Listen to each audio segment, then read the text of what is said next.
What is this? This is a box from thefeed.com.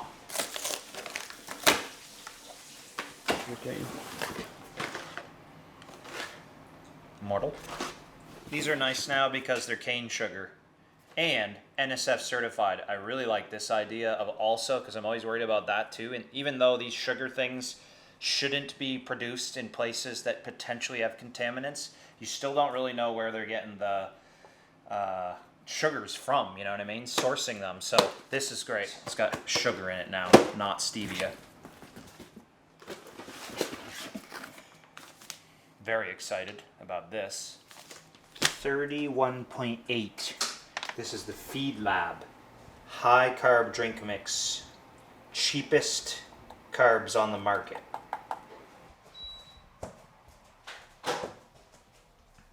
Well, Talbot, how the heck are you? We have a new YouTube series because we're struggling for content, hey? No. I mean, if I'm being honest with you,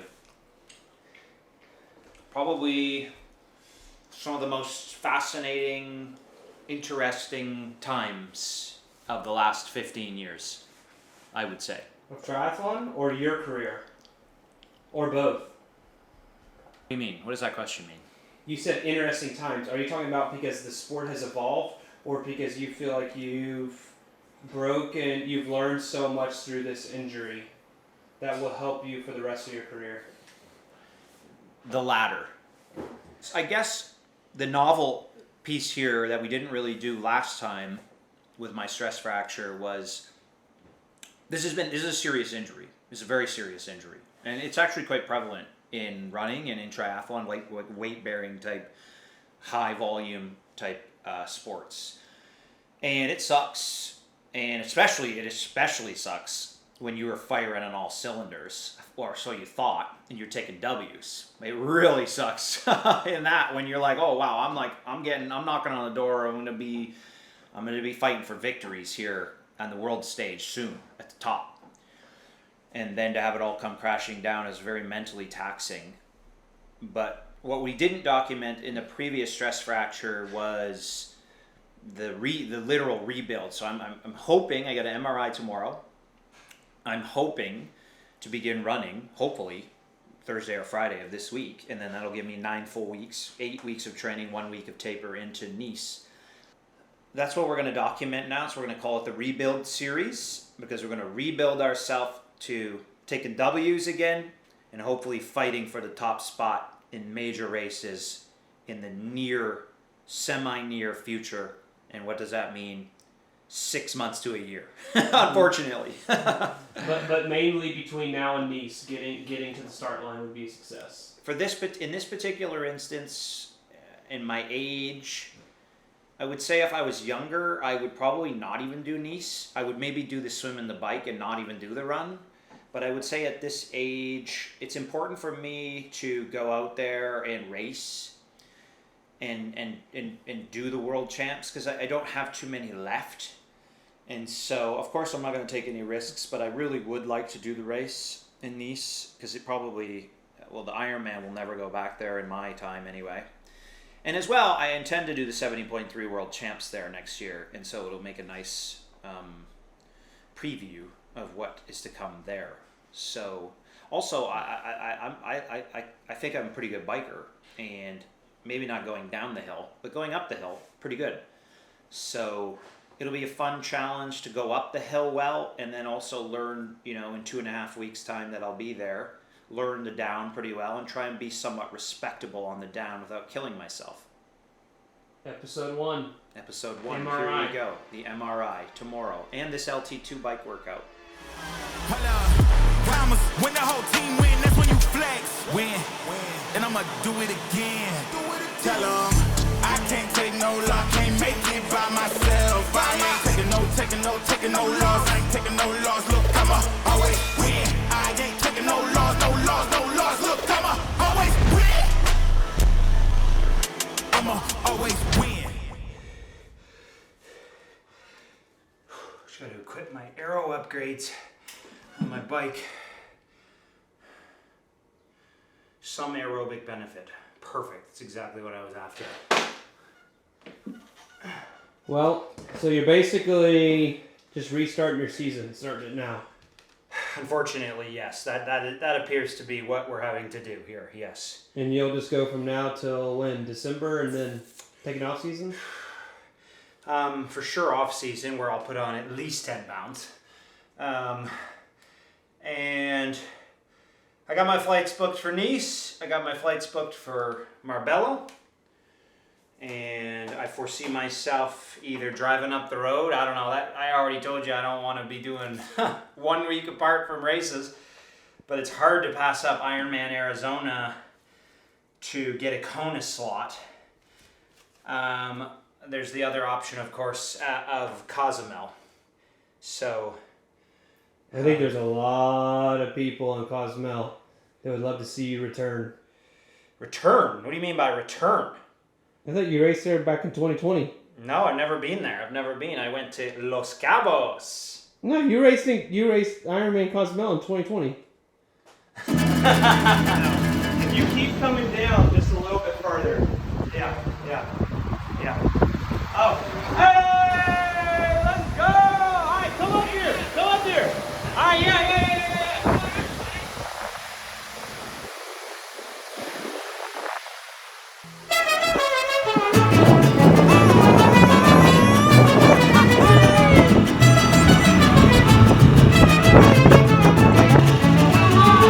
Hey Lionel, just one more lap.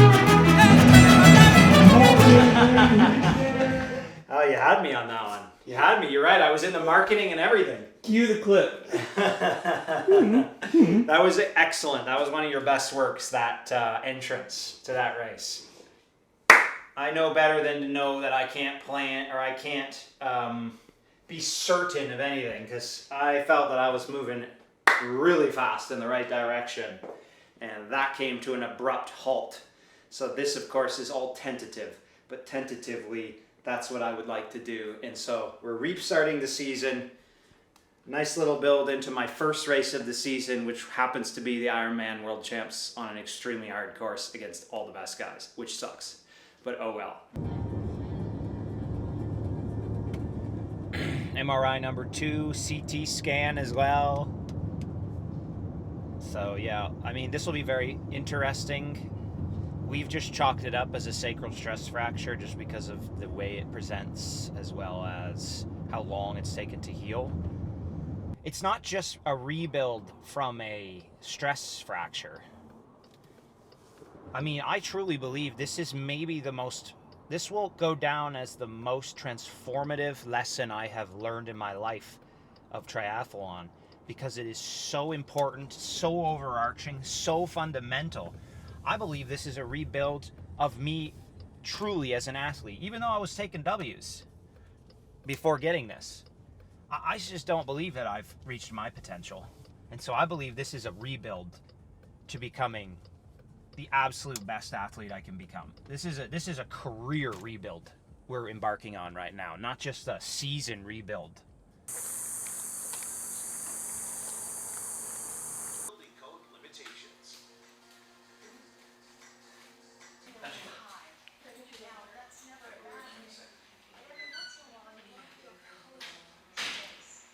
We're back from your MRI. How'd it go?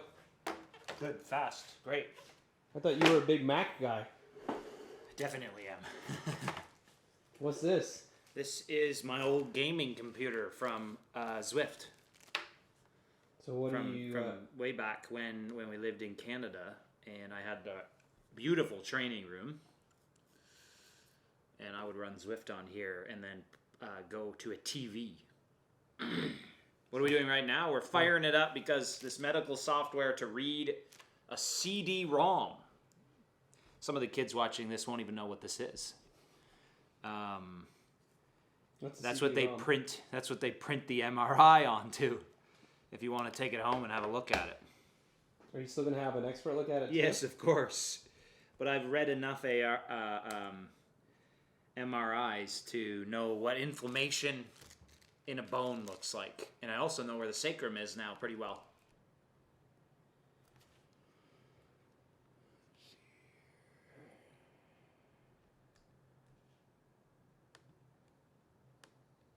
This is Dr. Sanders? this is kind of, Show us what we're looking at. so sacrum going down my body, like down, cutting slices down through my body. This is like the top of the sacrum here coming into view. Down, okay, maybe a tiny little white. Now look at, very white. This is my sacrum, very white. What does No the white. white mean? White means inflammation, edema. Right side of my body, this is the side of pain. Left side, no white. Just cut through again, very white. No white. Cut through again. So this is, slices are 4.5 millimeters thick. So white is beginning approximately here. So now here's another 4.5 millimeters down, very white. So that far down my sacrum or whatever, 4.5, something like that. Is it sad? Like that you've had this injury? I mean, it's a wonderful time when you can schedule an MRI, go get it, get the disc, come home and look at the disc and know and see inflammation in your sacrum. I mean, it's a wonderful time from that standpoint. I mean, that would be a stress fracture. That would be a fracture, correct? That looks like a fracture. At 6 weeks, though, that's not good, right? Let's see what. That's 6.5 weeks. We uploaded some photos to chat GPT. We'll see what it says. That's 6.5 weeks in, and there's still quite a black line there. All right, Lionel, here's what we're looking at. This MRI shows a textbook right-sided sacral stress fracture. You see that bright white flare right there in the sacral ala? That's bone edema, basically swelling inside the bone. And if you look close, slicing through the layers, there's a faint dark line right in the middle of that flare. That's the actual fracture. Now, the good news, it's small, it's clean, and it's non-displaced, meaning the bone hasn't shifted out of alignment. That's exactly what we want to see. This kind of injury happens from repetitive overload, usually when you've got high training volume and low energy availability. Think red S. The sacrum takes a ton of pounding, especially in running and right after you come off the bike. Here's what recovery looks like. First few weeks, our goal is simple: reduce pain, reduce load. That means swim all you want and keep the bike super easy. Around week 3 to 6, we'll slowly build strength. You can increase ride volume, maybe add some strength work, and introduce light impact if there's no pain. If hopping or daily movements are pain-free by week 7 or 8, that's when we start walk running. From there, we build gradually. The goal is to return to full running by 12 to 14 weeks. But here's the key: do not rush this. If you push too soon, you're risking a refracture.